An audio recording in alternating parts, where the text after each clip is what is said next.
السلام علیکم۔ میں آپ کو سنا رہی ہوں انسپکٹر احمد یار خان کی ایک زبردست تفتیشی کہانی جس کا نام ہے رات کا راز۔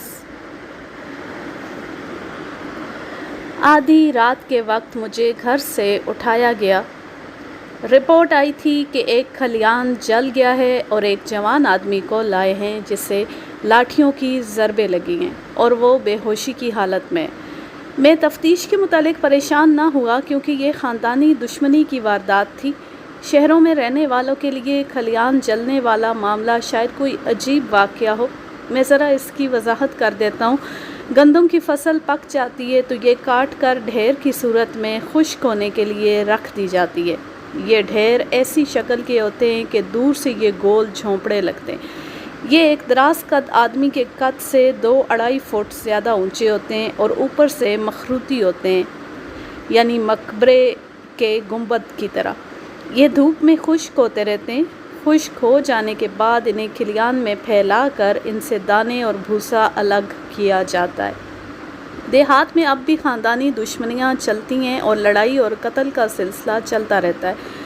میں جس وقت کی بات سنا رہا ہوں اس وقت بڑی ذاتوں کے لوگ آپس کی دشمنیوں پر فخر کیا کرتے تھے۔ یوں ہوتا تھا کہ ایک خاندان کا ایک آدمی قتل ہو گیا، قاتل پکڑا گیا لیکن شک کی بنا پر بری ہو گیا۔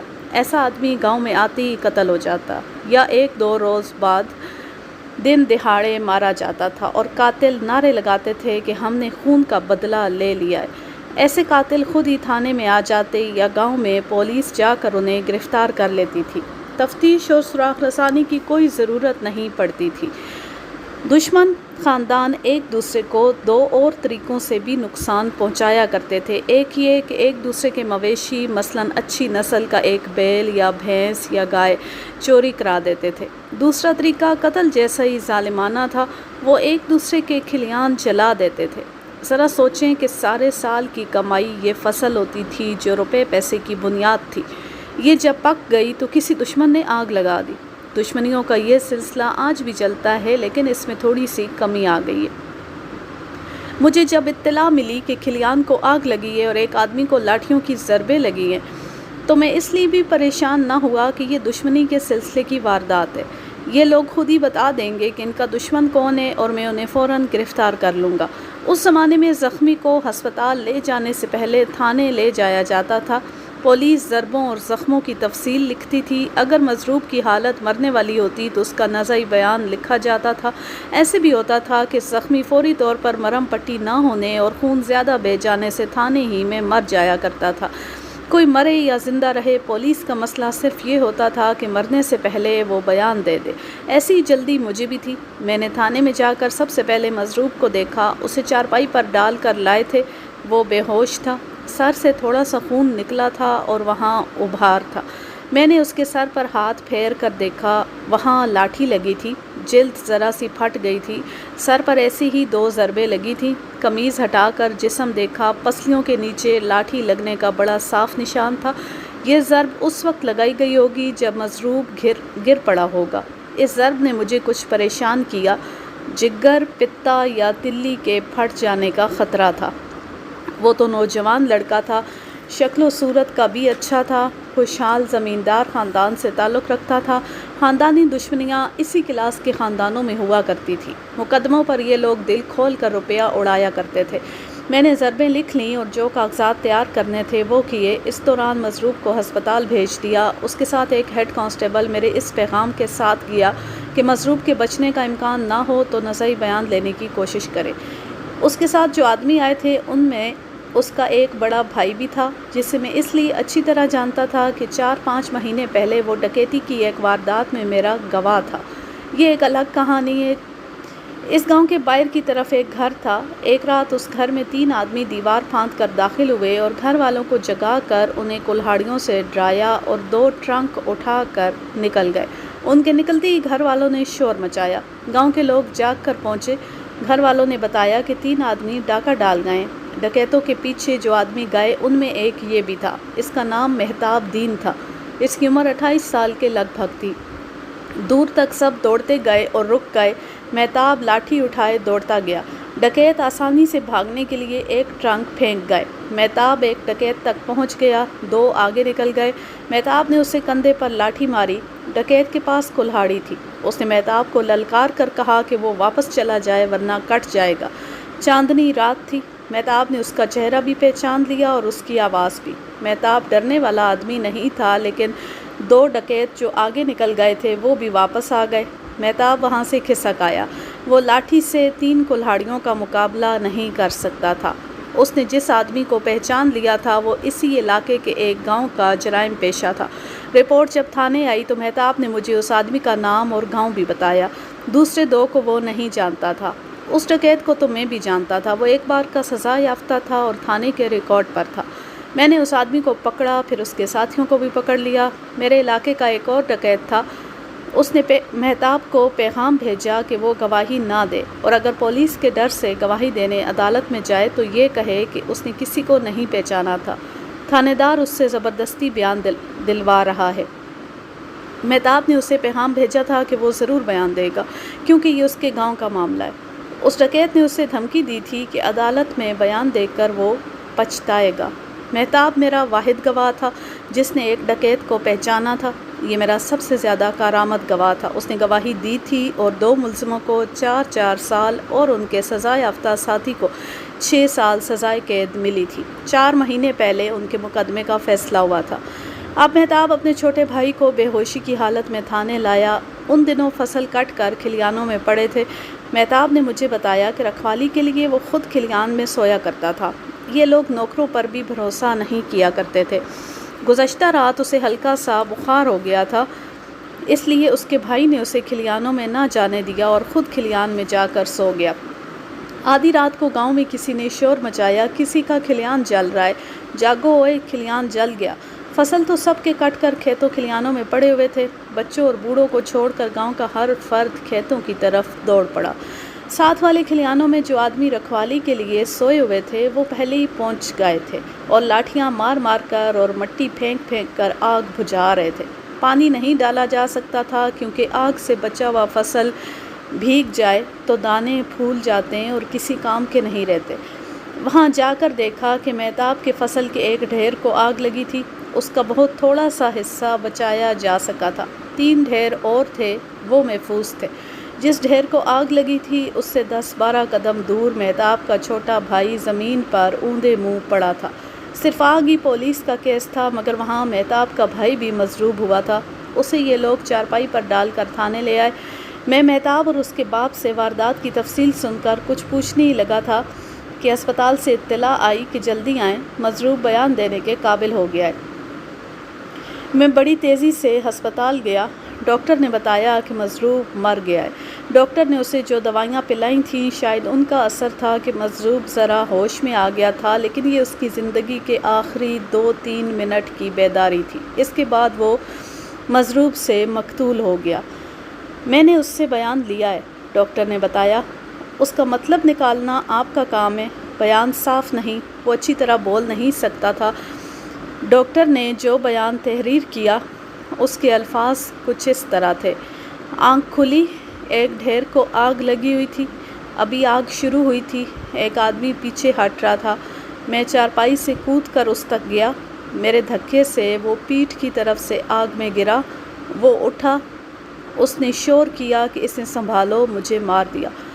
میں مڑا، 2 آدمیوں نے لاٹھیاں ماری، پھر ڈاکٹر نے اس سے پوچھا کہ وہ کسی کو پہچانتا ہے۔ مقتول نے سر ہلایا کہ نہیں۔ پھر ڈاکٹر نے پوچھا کہ جس آدمی کو اس نے آگ میں دھکا دیا تھا وہ جلا تھا؟ مقتول جواب نہ دے سکا، وہ مر گیا۔ میں نے اس کے یہ الفاظ ذرا مشکل سے سمجھے تھے، اس کے منہ کے ساتھ کان لگا کر سنے تھے۔ ڈاکٹر نے بتایا، میں یہ سوچ رہا تھا کہ مقتول کے پاس کلہاڑی ضرور ہوگی، لیکن اس نے اپنے فصل کو آگ لگی دیکھی تو اسے ہوش نہ رہا کہ کلہاڑی اٹھاتا، وہ خالی ہاتھ اس پر جا پڑا۔ وہ 3 آدمی ہوں گے، 2 نے اسے لاٹھیاں ماری اور بھاگ گئے، ورنہ وہ باقی ڈھیروں کو بھی آگ لگا جاتے۔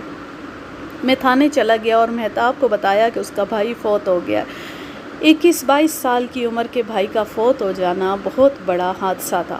مہتاب کی تو دھاڑیں نکل گئی۔ میں نے اسے کہا کہ اپنے آپ کو سنبھالنے کی کوشش کرے اور مجھے کچھ بتائے تاکہ میں قاتلوں کو جلدی گرفتار کروں۔ میری توقع تھی کہ کسی خاندان کی نشاندہی کرے گا کہ اس کے ساتھ دشمنی ہے، پھر میں ملزموں کو جا کر پکڑ لوں گا، لیکن اس نے مجھے مایوس کر دیا۔ ہمارے خاندان کی یہ روایت ہے کہ کسی کو اپنا دشمن نہیں بناتا۔ گاؤں میں اونچ نیچ نیکی بدی لگی رہتی ہے، لیکن ایسی دشمنی کسی کے ساتھ نہیں کہ کوئی ہمارا فصل جلا جائے اور میرے بھائی کو قتل کر دے۔ اس نے اپنے سینے پر ہاتھ رکھ کر کہا، اب دشمنی رکھ کر دکھاؤں گا، اپنے بھائی کے خون کا بدلہ اپنے ہاتھوں سے لوں گا۔ میں نے اسے کوئی نصیحت نہ کی کہ وہ ایسی باتیں نہ سوچے۔ اس کا نوجوان بھائی مارا گیا تھا، وہ تو غم اور غصے سے پھٹ رہا تھا۔ اس ذہنی اور جذباتی حالت میں آدمی ہر کسی پر شک کرتا ہے، اور جس کے ساتھ ذرا سی بھی رنجش ہوتی ہے اس کا بھی نام مشتبہ میں لکھوا دیتا ہے۔ لیکن مہتاب کہہ رہا تھا کہ کسی کے ساتھ دشمنی نہیں اور کسی پر شک بھی نہیں۔ کیا تم نظرِ ڈکیت پر بھی شک نہیں کرو گے؟ نظرہ ڈکیت وہی شخص تھا جس کے 3 آدمی ڈکیتی میں پکڑے گئے تھے اور مہتاب گواہ تھا۔ اسے نظرے نے دھمکیاں دی تھیں، وہ مہتاب کو گواہی دینے سے روک رہا تھا۔ مجھے یاد آ گیا کہ تینوں ملزموں کو سزا سنائی گئی تھی تو وہ عدالت سے نکلے۔ میں برآمدے میں کھڑا تھا، ان میں سے وہ میرے پاس رک گیا جسے مہتاب نے پکڑا اور پہچانا تھا۔ اپنے گواہ کو سنبھال کر رکھنا ملک جی، اس کی زندگی کے دن تھوڑے رہ گئے۔ جس کانسٹیبل نے اس کے ہاتھوں کو لگی ہوئی ہتھکڑی کی زنجیر پکڑ رکھی تھی، اس نے اس ڈکیت کو گالی دے کر زنجیر کھینچی اور اسے مجھ سے دور لے گیا۔ میں خاموشی سے اسے دیکھتا رہا تھا۔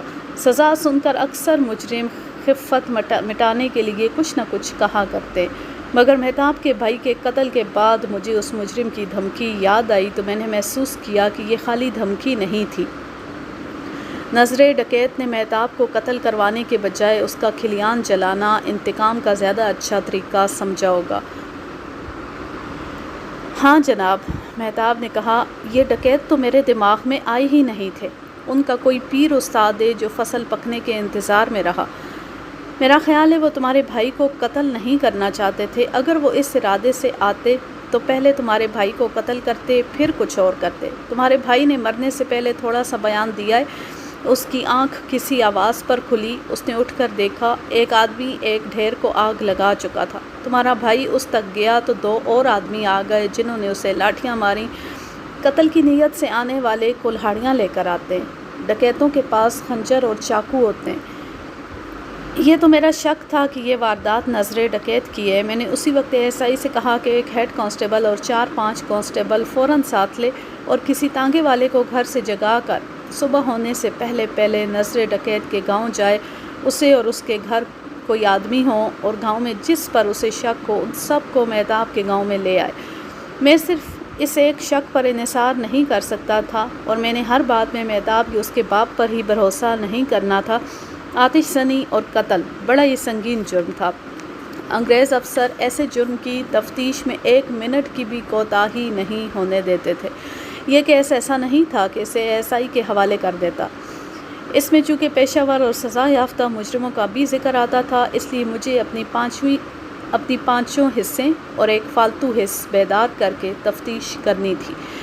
موقع پر جانے کے لیے میں نے کاغذی کارروائی مکمل ہونے کا اور صبح ہونے کا انتظار کیا۔ ایک بات بتاؤ مہتاب، یہ نہ کہنا کہ تمہارا بھائی بڑے اچھے چال چلن کا تھا۔ وہ جوان تھا، خوبصورت جوان تھا، کسی جوان عورت کے ساتھ، کسی جوان لڑکی کے ساتھ اس کا دوستانہ ہوگا، اور اس لڑکی کے بھائیوں نے۔ آپ بے شک بات پوری نہ کریں، ہمارے گھر کا دستور طریقہ کچھ اور ہے۔ ہم 2 بھائی تھے، 2 جوان لڑکے میرے چچا کے ہیں، 1 جوان لڑکا میرے تائے کا ہے۔ آپ مجھ سے نہ پوچھیں، گاؤں کے کسی آدمی سے، کسی عورت سے، کسی ہندو سے، کسی سکھ سے، ہم سب کے متعلق پوچھ لیں۔ ہم ویسے ہی ہیں جیسا ہمیں دوسرے کہتے ہیں۔ دوسروں سے تو میں نے پوچھنا ہی ہے، تم خود بتا دو تو بہتر ہے، میرا وقت بچ جائے گا۔ میں نے تمہارے بھائی کے قاتل کو پکڑنا ہے۔ ٹھیک ہے، مجھ سے سن لیں۔ ہماری برادری کی ایک خوبصورت لڑکی ہے، اس کے ساتھ میرے بھائی کی اور لڑکی کی میرے بھائی کے ساتھ اتنی محبت تھی کہ ہیر رانجھے کی کیا ہوگی۔ اتنا کہہ کر اس کے آنسو نکل آئے اور ہچکیاں لے لے کر رویا۔ یہ لڑکی زندہ نہیں رہے گی، زندہ رہی تو پاگل ہو جائے گی۔ میرے بھائی نے مجھے بتایا، میرے باپ نے اسی روز اس لڑکی کا رشتہ مانگ لیا اور لڑکی کے ماں باپ نے رشتہ دے دیا۔ اب منگنی کرنی تھی۔ اس لڑکی کا رشتہ مانگنے والے اور بھی تو ہوں گے۔ ہیں جی، 2 تھے، دونوں کو ہم سے پہلے جواب مل گیا تھا۔ وہ لڑکی والوں سے ناراض ہوئے ہوں گے، انہوں نے کوئی دھمکی دی ہوگی۔ نہیں، گاؤں میں کوئی ایسا نہیں جو ہمیں دھمکی دینے کی جرات کرے۔ کیوں؟ تم لوگوں سے سب ڈرتے ہیں؟ دونوں باتیں۔ ہمارے 3 گھروں کے آدمی بڑے جوان ہیں اور سب بڑے دلیر اور نڈر ہیں۔ دوسری وجہ یہ ہے کہ ہمارا سلوک ہر کسی کے ساتھ بہت اچھا ہے۔ ہم اپنے مزاروں اور نوکروں کی بھی عزت کرتے ہیں۔ ملک صاحب، ہمارے متعلق آپ ہم سے نہ پوچھیں، گاؤں والوں سے پوچھیں۔ وہ تو میں نے پوچھنا ہی تھا۔ یہ واردات انتقامی کارروائی تھی اور دشمنی بڑی سخت اور گہری معلوم ہوتی تھی۔ اتنی سنگین کارروائی معمولی دشمنی پر نہیں ہوا کرتی۔ میں نے مہتاب سے اور اس کے کسی رشتہ دار سے کچھ پوچھنا مناسب نہ سمجھا۔ صبح کی اذانیں شروع ہو گئیں، میری گھوڑی تیار تھی۔ اپنے سٹاف کے جن افراد کو ساتھ لینا تھا انہیں مہتاب اور اس کے ساتھ آئے ہوئے آدمیوں کے ساتھ گاؤں پہنچنے کے لیے کہا۔ میں ہسپتال چلا گیا۔ پوسٹ مارٹم رپورٹ دیکھنی تھی جو کچھ وقت بعد ملی۔ سر کی ضربیں مہلک نہیں تھیں۔ ضرب وہ مہلک ثابت ہوئی جو مقتول کے پیٹ پر پسلیوں سے ذرا نیچے لگی۔ وہ پیٹھ پر گرا ہوگا اور اسے اوپر سے لاٹھی ماری گئی۔ اس سے تلی پھٹ گئی اور جگر کو بھی خاصا نقصان پہنچا تھا۔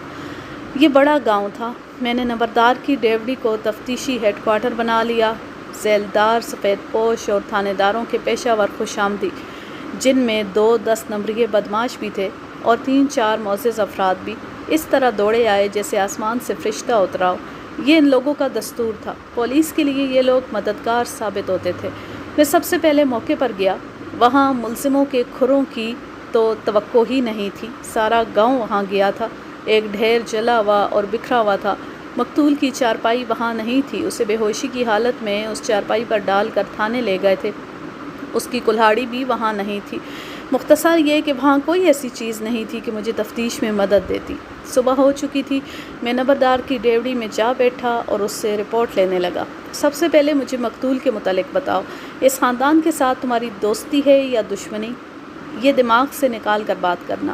تم جانتے ہو میں کیا معلوم کرنا چاہتا ہوں۔ مقتول چال چلن کا کیسا تھا؟ رضا یعنی مقتول بدماش نہیں تھا اور وہ سفلا بھی نہیں تھا۔ جوشیلا ضرور تھا، رعب رکھنے والا لڑکا تھا لیکن بڑھ کے مارنے والا نہیں تھا۔ عورت کے معاملے میں کیسا تھا؟ صاف تھا جی، بالکل صاف۔ ایک لڑکی کے ساتھ اس کا پیار محبت ہو گیا تھا۔ اس کے باپ نے یہ عقل مندی کی کہ اس لڑکی کا رشتہ اس کے ساتھ پکا کرا لیا۔ اس لڑکی کو چاہنے والا کوئی اور بھی ہوگا۔ کسی نے اپنا سر کھلوانا تھا اس لڑکی کی طرف دیکھ کر۔ بڑے معزز خاندان کی لڑکی ہے۔ یہ تو مجھے میری گھر والی نے بتایا تھا کہ اس لڑکی کا دل رضا کے ساتھ لگا ہوا ہے۔ ان کی آپس کی محبت نے انہیں بدنام نہیں کیا۔ نمبردار مجھے کوری تختی دکھا رہا تھا۔ میں کیسے مان لیتا کہ دشمنی کے بغیر اتنی سنگین واردات ہو گئی ہے؟ پھر اس خاندان کی کسی سے دشمنی ہوگی، خاندان کے کسی آدمی کی کسی سے دشمنی ہوگی۔ تمہیں معلوم ہونا چاہیے، نمبردار ہو تم۔ مہتاب نے اپنے سسرال کے ساتھ دشمنی مول لے لی ہے۔ 15-20 دنوں سے مہتاب کی بیوی اپنے ماں باپ کے گھر بیٹھی ہوئی ہے۔ اس کے ماں باپ اور بھائی کہتے ہیں کہ ہم لڑکی کو نہیں بھیجیں گے، اور مہتاب اور اس کے ماں باپ کہتے ہیں کہ لڑکی کو بسانا ہے تو خود چھوڑ کر جاؤ، ہم نہیں لائیں گے۔ وجہ کیا ہے؟ میں آپ کو ساری بات سناتا ہوں۔ مہتاب کی بیوی 4-5 مہینوں سے یہ شک کر رہی تھی کہ مہتاب نے ایک لڑکی کے ساتھ تعلق پیدا کر لیا۔ اسی پر بات یہاں تک بڑھ گئی کہ مہتاب کی بیوی اپنے گھر چلی گئی۔ کہتی تھی کہ مہتاب نے اسے مارا پیٹا ہے۔ میں نہیں مانتا کہ مہتاب نے اس لڑکی کے ساتھ تعلق پیدا کیا ہوگا۔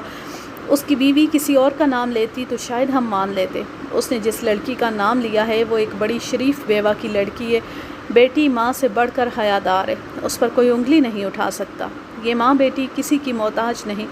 گاؤں میں کسی کی کوئی ایسی ویسی حرکت یا کسی مرد اور عورت کی دوستی چھپی نہیں رہ سکتی۔ مہتاب کو ہم نے 3-4 دفعہ اس بیوہ کے گھر آتے جاتے دیکھا ہے، لیکن کوئی بھی ایسا شک نہیں کرتا جیسا مہتاب کی بیوی نے کیا۔